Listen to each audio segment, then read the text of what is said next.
Hello everybody and welcome to Aimee Nolte Music. Today we're talking about giant steps and I am issuing a challenge. It is called the Aimee's Giant Step Challenge. We're going to talk a lot about giant steps today and we're going to help you to become a better improviser over it. But before we do that, I want to show you the challenge. Anybody can do the challenge. You don't just have to be a singer. You can be an instrumentalist too. In fact, you should be an instrumentalist too. You don't have to sound great doing it either. You can just sound fine. In fact, I think I'm just going to sound fine. But let's do it. I'm going to show you the challenge right now. Then we'll talk about it. I need to mention right off the bat that there's a worksheet that goes along with this video. The worksheet is the challenge, and you'll see it in a second. And if you'd like to get the worksheet, you can click on the card above my head and go to my website, and it's available there. The challenge consists of 3 different parts. The first part is singing roots. So you sing the B, the D, the G, the B flat, and so forth, all the way until you get to the beginning. Now when you get back to the beginning, you can play a B on your piano or your instrument to check that you're still in tune and continue on with exercise number 2. Exercise number 2 outlines the chords in terms of 1, 2, 3, 1, 1, 2, 3, 1, 1, 2, 3, 1, 1, 2, 3, 1, when you're on these chords that take up half a bar. When you're on a chord that takes up the entire bar, we play 1, 2, 3, 4, 5, 3, 2, 1. All right, when you're done with that, check yourself, make sure you're in tune. Exercise number 3 begins on the 7th degree of a B major chord. And we outline the chords again, but this time we outline them starting a half step beneath the root and coming up to the 3 and the 5. Even if it's a dominant chord, we're still going to approach the root by half step. Even though that looks like a major 7, we're not really going to care because it still sounds pretty hip. And then on the chords that last a whole bar, and those chords are always major chords, we're going to also start on the major 7, come up and outline the chord all the way up to the major 7 octave, and come down 6, 5, 3. Then, for these chords that are 2 5s, we're always going to start on the 7th degree of the 2. In this case, it's a G over an A minor, and we're just going to come down the scale. The scale that we're using is a G major scale because that's what we're aiming for. And when we get to the G major, we're going to be on an F sharp. And that way, we'll be ready to outline the chord in the same manner that we were doing here and here. Here we go. Do, do, do, do, do, do, do, do, do, do, do, do. Do, do, do, do, do, do, do, do, do, do, do, do. There we go. Next.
That's actually the trickiest part is right here, hopping from this G to this B. You might need to practice that quite a few times before you go for the challenge. Well, there you go. As you can see, you don't have to sound great. You don't even have to sound good. These are high notes and they're low notes. And the most important thing is to just hit the notes. Do your best to stay in tune. I hope you were singing along with me. If you weren't singing along with me, maybe go back and try it again. Because even if you don't feel like you can do it yet, or you were like, Aimee, this is a really hard challenge, you can sing along and you can read the notes and get pretty close. You'll surprise yourself. An extra part to the challenge that you might add to the beginning if you want to is the melody. So I actually think it would be a great idea if you did that, but just kind of as a warm-up, not really as part of the challenge, and you don't have to put that in your submission. But when you begin this exercise, it's going to be important that you sing the melody. So let's sing it together. And play bass notes. Da, da, da, da, da,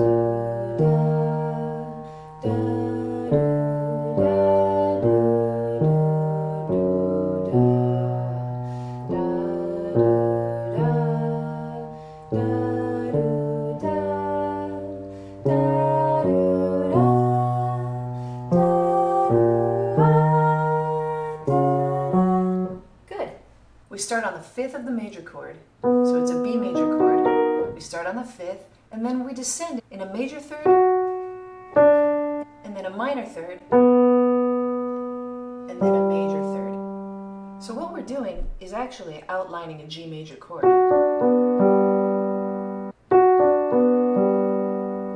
And then we play a B flat, which is the fifth of E flat major. So in order to get to this new tonal center, which is E flat, we've outlined a major chord, a major seventh chord that's a third above it. We'll begin to see John Coltrane's formulas, because this song is full of formulas, but most of them revolve around the relationships between tonal centers in thirds. Now what we do is, after we land on this fifth, we straddle the note. We play one above it, one half step or semitone above it, and one below. And then we have a new major triad to outline. E flat major this time. And then we go up a minor third. And that's the fifth of our new tonal center, which is B. Now we straddle it, just the same, up a perfect fourth. We straddle it, up a perfect fourth. Straddle it. You like I use that word straddle, oh my gosh. Up a perfect fourth. Straddle it. We could, instead of calling straddle, maybe we call it sidestep. Sidestep it. And then it changes just a little bit, kind of to facilitate the song going back to the beginning. So here you just, like that. But how about that? Outline the major third chord, up a minor third, sidestep, up a perfect fourth, outline that major chord, up a minor third, sidestep it, up a perfect fourth, sidestep it, up a perfect fourth, sidestep it, up a perfect fourth, sidestep it. You can see his pattern. It's cool. So you see the pattern in the melody. Now let's look at the root notes. We start on a B. We go up a minor third, up a perfect fourth, up a minor third, up a perfect fourth, or we'll go down to it because we're getting out of the frame. After we land in this E flat tonal center, he goes a tritone away from it, up a perfect fourth, so this is a 2-5, and now we do the same thing. Up a minor third, up a perfect fourth, up a minor third, up a perfect fourth, land on the B, which is the new tonal center. We go a tritone away from it and play a 2-5. Tritone away from it, play a 2-5. Tritone away from it, play a 2-5, 2-5-1. Again a tritone away from it, 2-5-1. And then to facilitate going back to the beginning of the song, we 2-5-1 back into B. So you can see this relationship between major chord, dominant chord, and then resolve, but not completely resolve, because now we're going up another minor third, resolve, and then he just makes the pattern move in that he hops halfway the distance between E flat, so that's it's a tritone, or a raised fourth, and to get to our new tonal center, which is G, to repeat the exact same thing, but down a major third from where it was before. Right? Up a minor third, up a perfect fourth, up a minor third, up a perfect fourth. It's the pattern that he's using, and it's amazing. There's a wonderful young singer who's kind of new on the jazz scene and blowing it up right now. Her name is Camille Berrault. I'm not sure I say that right, but I'll put the link up so that you can see who she is. Camille kind of made a name for herself using giant steps, and what she did was she memorized John Coltrane's solo and scat sang it along with John Coltrane, and the video kind of blew up. Here's a link to it. I was impressed by that. I thought that was a great idea to learn John Coltrane's entire solo, because most people don't do that. They just learn a chorus or two and call it good, but she knew the whole thing, and then she decided to write French lyrics to it, so that's really, really cute too, and you should check it out. Like I said, I was impressed with her singing along to John Coltrane, but the thing that really blew me out of the water is when she sang with her accompanist, Dan Tepfer, and the two of them sang together, and they even said that they were drunk while they sang it. I think the video is called Drunk Giant Steps, and the two of them sing giant steps with no accompaniment. So Dan sings bass notes or bass lines, and she sings the whole thing, and they get through the whole thing and they stay right in tune. It's absolutely amazing.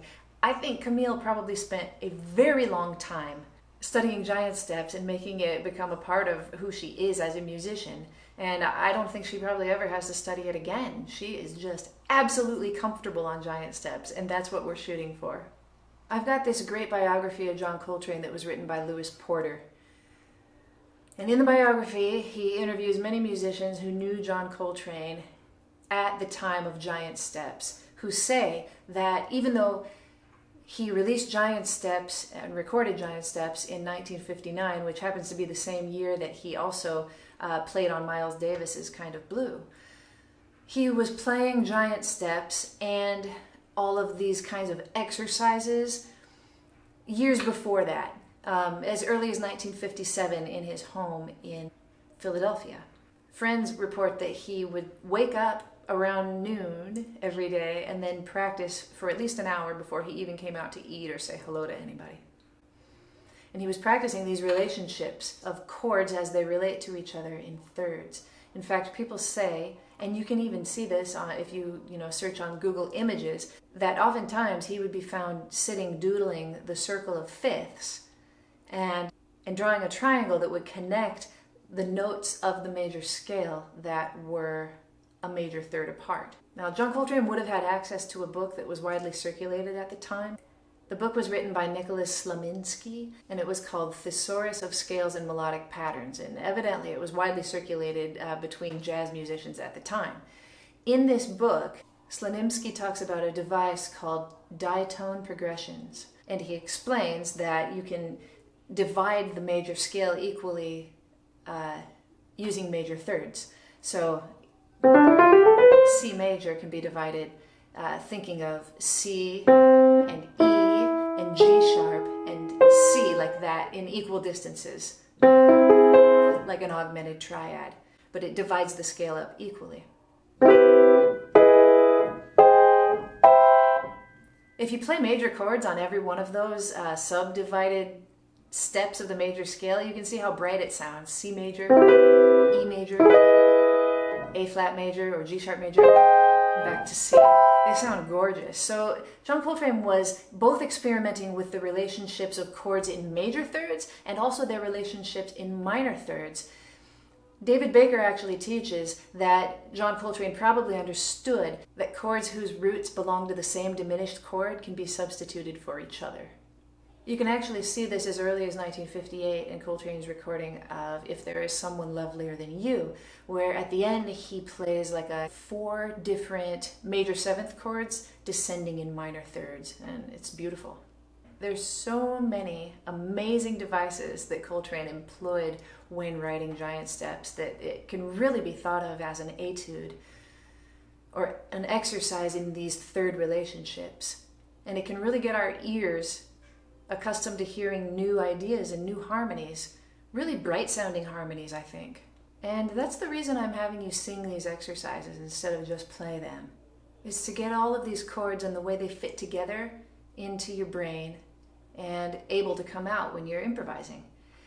A great first idea as you approach this exercise is to sing the melody while you play roots. La, da, da, do, da, da, da, da, and so forth. After you do that, then you can sing the roots. And if you have trouble, you can play along. Do, do, dee, da, da, like that. After you've sung the exercise and you feel like you can you've kind of mastered it, it's a good idea to start doing it in time. Now, it's almost impossible to do in time as a vocalist or when you're singing it because we have to breathe. So I would suggest playing along as you sing in time. That way, sometimes if you have to take a breath, your hand can take it over, just for that second for you to get your breath. So singers, guitar players, bass players, vibraphone players, you can all sing and play at the same time. Instrumentalists, you're just gonna have to play. But go ahead and set a metronome and start to swing so that you can play these exercises in time.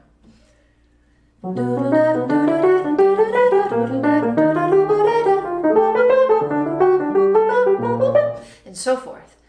Now, you get all the way through the exercises playing and singing at the same time. Your next step, my friend, is to memorize these changes.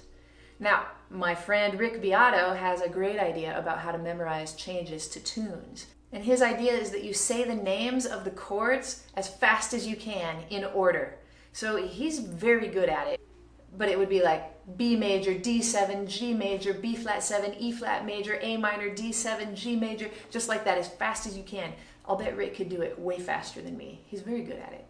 But I also like the idea of not only saying them, because it's important to know what order they come in, but it's also important to hear them. So I think it's a good idea to play the chords and to say the names of them as you do it. So B major, D7, G major, B flat 7, E flat major, and you just kind of play the chords in root position or maybe with rootless voicings in your right hand and bass notes with your left hand, and say the names of them. And then do the worksheet without looking at it.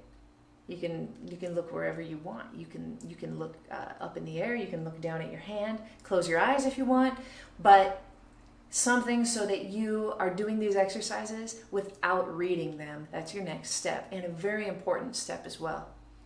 And I made them so formulaic that you can do it. I didn't write you actual bebop lines that you might play. They're just exercises. So you can, once you get the sense of how they go, you can remember them as you sit at your instrument and try to sing and play at the same time. Or if you're a horn player, as you just try to play from memory. That brings me to another important point, which is that you need to start inventing your own lines over these chord changes. Otherwise, you're just kind of a puppet. John Coltrane played in pentatonic patterns all the time when he played over these changes. He would use 1, 2, 3, 5. And, he even did that in his recording and in his live recordings of it forever after that. They were kind of a tool for him to be able to outline the chords, and it's really nice. So you can outline them however you want, but sometimes I'd recommend, holding some notes, and Coltrane, of course, did that too.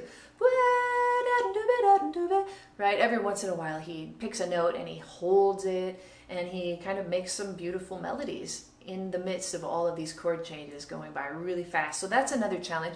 You could actually create your own melody in the same rhythm as giant steps. So instead of going